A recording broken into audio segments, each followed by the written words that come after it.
Being said, I wanted to come on and do this quick live. Didn't feel like editing a video and talk to you guys about social media.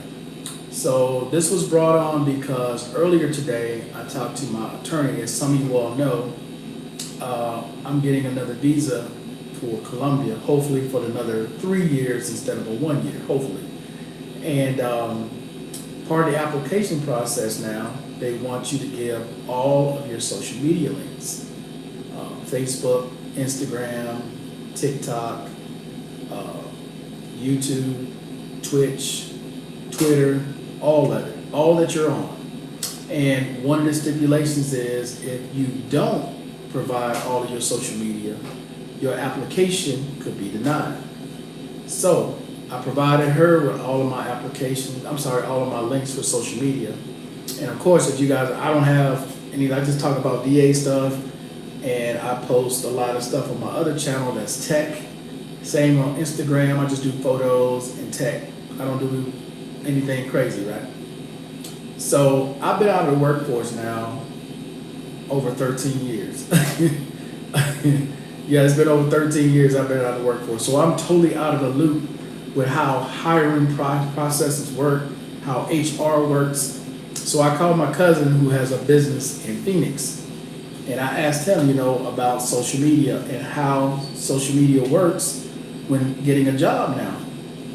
So he's explained to me that now you have to sign a consent form allowing them to go into your social media. And I'm like, damn, really? Yeah, because they want to know, what are you posting? Are you like someone who's anti-Semitic, like you hate Jews, or you're posting stuff like you hate the government, that you wish everybody would die, or you're posting stuff like you wish all women were dead or something like that. And this has caused a lot of people not to be hired at certain companies. And I just started doing research tonight looking at this because I never realized how much social media affects you in your daily life. Like I made a video about this last year where Social Security as well as the VA can use your social media to reduce your rating, to take your disability away. You got somebody who's supposed to be in a wheelchair and they're out running a marathon. Right? So in instances like that, social media was used to take those disabilities away. So I'm just coming on tonight, man, to say, be careful what you guys post on social media, because it can definitely come back to bite. Sometimes we don't think about, we just posting something on Facebook, we're just posting something on Instagram, and don't really give it a second thought. But sometimes those things can come back and haunt you later on because they talk about your character as a person. You ever find yourself in legal problems, the first thing the prosecutor is going to do is go to your social media. And anything that you have on social media that could be construed as, I hate the government, the KKK, all that stuff will be used against you, your own words, your own posts. This is the world that we live in now. So I just wanted to say that real quick, man, that be careful what you put on social media, what you're saying, what you're responding to, what you're watching. All that plays a part, man, because, this is the world we live in now, where everything gets posted, everything we do, we post. Food, photos, location, what we're doing, how we got there, all of it is on social media now. What's up, Mr. B? How you doing? Gary, what's up? Good evening. That's why I tell them I don't have one. Remember, that's what got them 3 men in Georgia guilty of hate crimes. Social media, and Love and Freedom talked about that today, man. Social media will come back and bite you at the least opportune time. And you're right, those 3 guys that in Georgia, they went through their social media and they saw all those things that they said prior to what happened to them committing their murder. All that was used against them in court. And I'm telling you guys, man, and Love and Freedom said this, I think when we were doing that live, when one country does something, they all follow suit. So I'm telling you guys, man, when it comes to social media, and now they want to see your social media besides checking your background, right, and doing the mental health thing, they're gonna make it super tough to do anything. See, Gary, you talking to Mr. Collins? Yeah. So, yeah, man, I just wanted to come on real quick and talk about that with social media. I know some of you guys probably don't even have social media accounts, or if you do, you really don't post anything. You kind of like do it to just keep up with family. That's what I pretty much do on Facebook. Like, I'm friends with a lot of people on Facebook, all types of people on Facebook. But the thing about Facebook people don't realize is that you can make money on Facebook by the number of people that you have as friends, because advertisers see how many people you have. It's the same way with YouTube. Like on Facebook, the maximum number of friends you can have on a personal account is 5,000. That's the max, right? You get over 4,000 friends, you can start making money, which I do on Facebook. That's why when anybody wants, and it's a legitimate like person, I'll accept their friendship, because that's just more money I'm going to make. You know, I don't post anything crazy on my social media.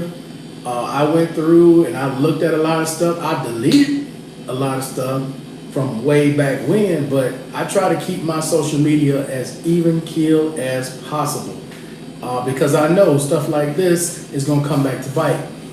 But I didn't realize how much it affected the workforce.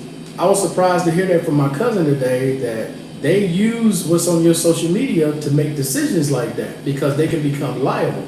So, hey, you guys out there with some of them little, channels or posts that are a little questionable, don't let it come back to bite. What's up, Mr. Man? How you doing? What's going on, Brother Markel? First thing, my lawyer asked me before he took my case if I was on social media. I told him no. He said, good, stay off of it. Yeah. I mean, that's the world we in now, dude. That's the world we're in. Social media is dominating, man. It takes over everything. And we post stuff, at least the kids post stuff every day. Every day on Facebook, dude. I know where they are. I know where they ate. I know what they're getting ready to do. I know what time they at home. They post everything. What time they got to work. What they wearing the day they work. They post it all, bro. They post it all. Let's see. Going good. Got to take down my stripper days account. All right, man. But like I was saying in that other video I did last year, for you veterans out there, you're disabled, there's nothing wrong with participating in social media. But if it's something that's looked kind of questionable, like you standing next to a bunch of runners, or you at a amusement park and you're not supposed to be doing certain things, you want to add some context to it so people don't misconstrue what's going on. Hey, just here at the park with family, wish I could participate. Something like that. Just leave something and don't leave it up to people's interpretation. Don't let them imagine what you could possibly be doing. Explain it. Let them know. Like with me and my posts on my other channel, it's just a lot of tech, and then me going to different parts of the country, just checking the country out. On this channel, it's just talking about VA stuff, like this stuff, life in general. Nothing crazy, nothing where I'm bashing my own government. Because I'm telling you, after my conversation today with my cousin, and he's like telling me, man, look, you can't be saying anything like, you hate Trump, you wish Trump was dead. You hate this person, you wish this person was dead. All that can be construed as, you could be a terrorist against your own government. You have to be careful what you're saying on social media. You have to be careful what you show on social media. Again, that all goes back to character. Like, if you ever find yourself in a situation, dude, that's the first place they go, social media. I got family members, they got weed as their cover photo on Facebook. I'm like, what? So, hey, and if they ever get into trouble, a situation where that comes into question, they go to their social media feed. There it is right there. And imagine if you're a jurist looking at this and they're telling you, oh no, I've never done any drugs, I've never done any of that. and they look at your social media feed and they see that as your cover photo, how believable are you at that point? So I'm just saying, man, be careful with what you put out there. What's up, Shrimp Fried Rice? Hey, Markel, how's it going, brother? What's up, living in Mexico? Hopefully you're doing well. Now, let me answer the questions that were left behind with Uncle Alan. I thought we answered them in the video. There's still some questions you guys left. I answered some in the comment section, but I'm gonna answer them again right now. First and foremost, there is zero charge to go to Uncle Alan's clinic to sign up. There's zero charge. For those of you who want to sign up for FMP, go online. Matter of fact, I'll show you right now. You go to Google, go to Safari, go to Bing, go to whatever your search engine is. Put in the Foreign Medical Program.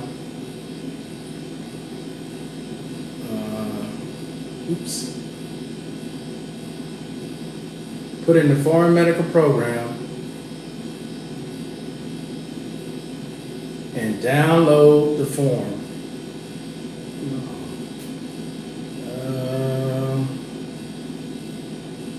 Right there. You go into community care. Damn, I can't even hold the phone. You go into community care to this site. All right. Foreign Medical Program. All right. And it's going to tell you how to enroll. All right. Here's the form you need. You go to this page to enroll and you download this form right here. All right. When you download that form, you fill it out, you mail it in. It takes about 7 to 10 days. You'll get a packet back with all your service-connected disabilities, everything that you're entitled to, and you can use that form anywhere. Now, what happens a lot of times when you're already enrolled, and say you go somewhere like here, to the one in Savanetta, they're going to make you do that form again, just so they can have it on their records. Even though you have it, they're going to probably make you do it again. But I believe with Uncle Alan, you don't have to do it again. Now, I gave you guys in that video his website, I gave you his personal email, I gave you his phone number to the clinic, and then all the other stuff that he offers. Now, for you guys that were asking about Spanish lessons, I believe he said it's $60 for 3 months or 3 classes or something like that. It's like $60 for the Spanish classes. And then the laundry, I don't know the price. I think he said it goes by the weight. When it comes to the haircuts, you have to be enrolled at the clinic. The haircuts are every Wednesday, and I think you have to be on a list to get those haircuts, if I'm not mistaken. Trying to see what else it was. Oh, as far as telehealth. So if you're already on FMP, send Uncle Alan an email. You want to put an attachment to your FMP status, the form that you already got, put that on there as well, and then send that entire attachment to Uncle Alan. That way he can put you in the system if you want to do telehealth with their psychiatrist. All right? Hopefully that answered all of those questions, and then I'll get into some of the other questions that were left behind. Since I'm 100% PNT, will I get this money for the rest of my life? You should.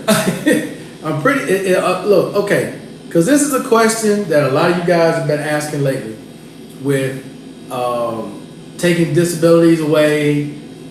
Am I protected? What's going on with this and that? Okay, I said this before. If you are 100% and you have PNT status, or TNP as some of you all like to say, that means that your disability is not expected to get better. That's why it's called permanent and total. The only way you lose that, okay, is if you did something where they can prove fraud, or you're filing claims and they found a mistake where you were not supposed to be 100%. Okay?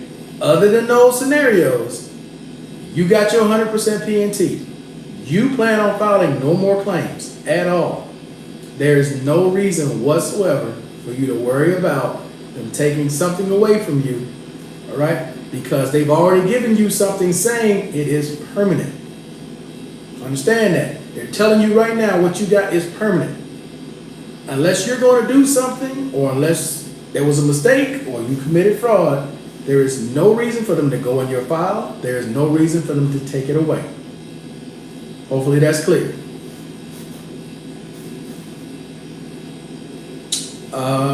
Yep, signing up for FMP was quick and easy. Glad I did it. Okay, yeah, Marquette, $60. Okay, it's $60 for the Spanish classes.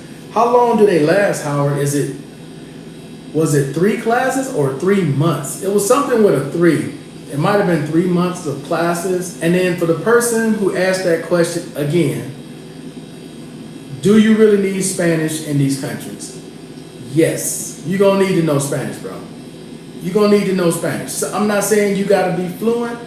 I'm not saying you gotta know every single word, because God knows I don't. But you're gonna need Spanish in these countries. There's no way you're not. If you're in a situation by yourself, your phone dies, okay? You got nobody else with you and you need help. And you're sitting there saying, I need help.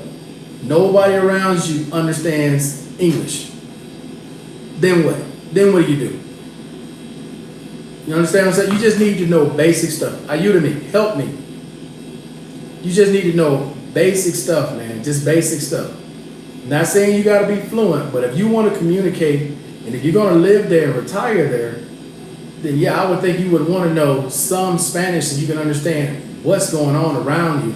Because if you're the only person in the building that's speaking English and nobody else, and everybody else is speaking Spanish, and you have no idea what they're saying, I don't know how that's going to work out for you. Especially in emergency situations. What is MedVet about? I saw it on your last stream. MedVet is basically a third-party service for veterans, disabled American veterans, all right? At least in the Dominican Republic, that's the name of it in the Dominican Republic. Here it's called HCA. But basically, you can go there for all of your service-connected disabilities, all right? So if you got psych, you need to be seen by a psych doctor, you can do that there. You got problems with your back, you can do it there. You got service connection for your knees and you need new braces, you can get that there. But it also offers, insurance. I think therapies are included with your service connection. So yeah, that's basically what it is in a nutshell, man. It's services for American disabled veterans who are service connected.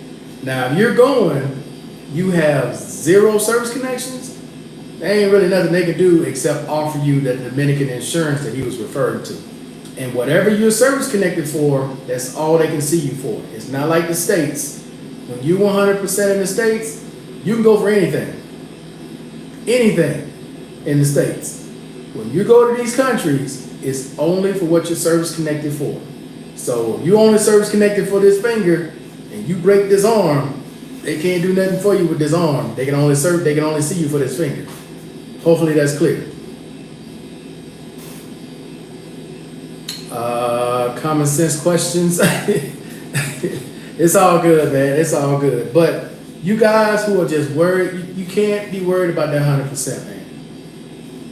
It does you no good to sit there and worry about that. Like I said, unless you filing claims or doing something to where,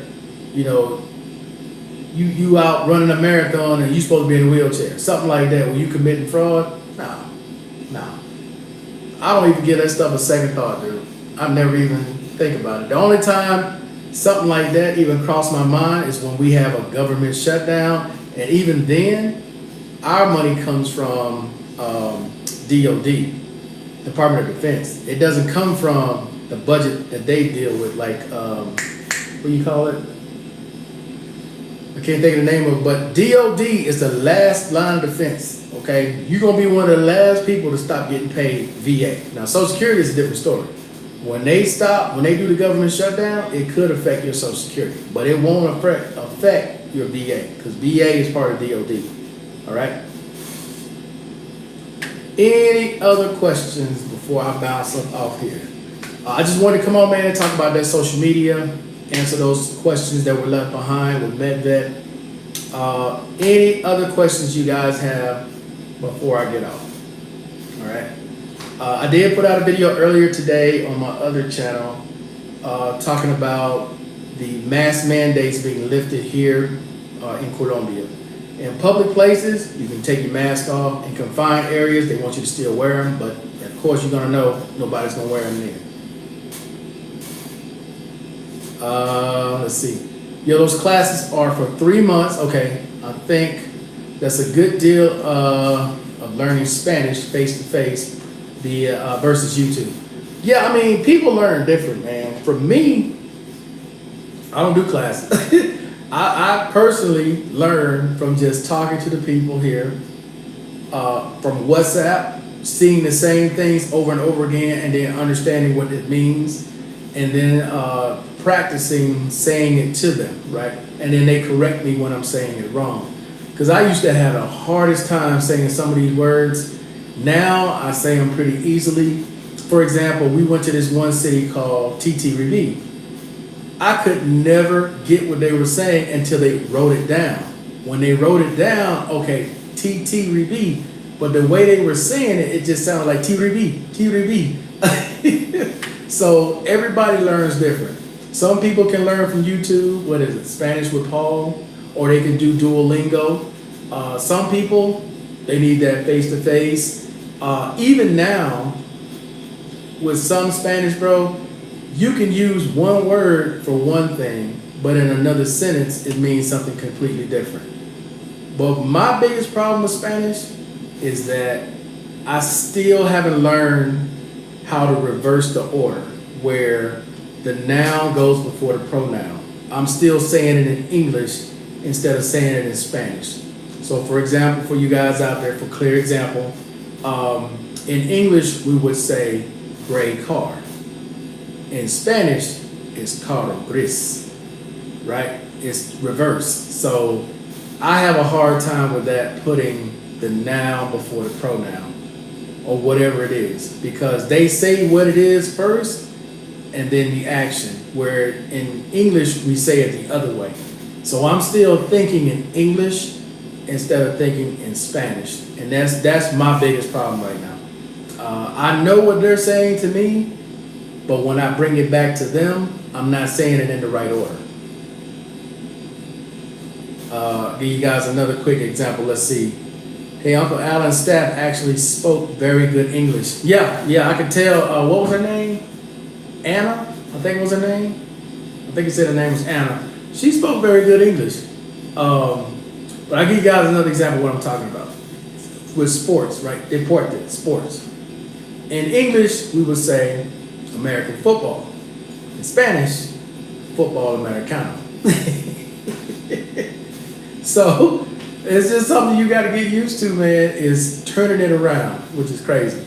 Yeah, I saw that earlier, Buck Travel. Russia officially invaded Ukraine. Yeah, I saw that in the news earlier. And what can they do, man, other than sanctions? Because it's not like we're going to go over there and get into a fight with Russia. So the only thing all those world leaders can do, which is why Russia's going to do it anyway, because they got China behind them, is sanctions. And as long as China's backing Russia, they ain't really worried about it. They're not really worried about it. Yeah, as we speak right now, this is what's going on. Yep, it's going to affect travel. It is. There's going to be a trickle-down effect that happens with this, with travel going forward. I don't think they're bombing them. From what I saw, they sent troops into the eastern part of the country, and I don't know if they're bombing. I don't know any of that. I just saw that in the news before I came on live.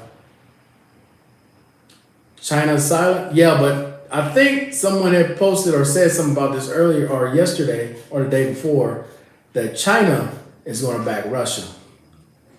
Going to definitely affect oil prices. Luckily, I don't drive anymore. I got a driver, so I'm good on that. I don't plan on traveling anywhere anytime soon. Hopefully, I can get this whole visa process done here pretty quickly and be done with that. Hopefully, I get my 3 years. I got a lot of hopefuls in there. I get my 3 years instead of 1 year, and then I'll be done. As oil prices increase, the price of food and products will increase. They're already increasing here, dude. Already. I just bought something, had it delivered here, dude. It's real talk. It was, the total amount was $620 for what I just bought, right? It was $235. Do I have a receipt over here? It was $235 in taxes. Damn. Almost half of what I paid for it. I said, nah. So I'm only buying one more thing this year, and I'm gonna have Big Moose bring it to me when he comes. Because these taxes here, buying stuff, is getting crazy. It's getting crazy here with taxes.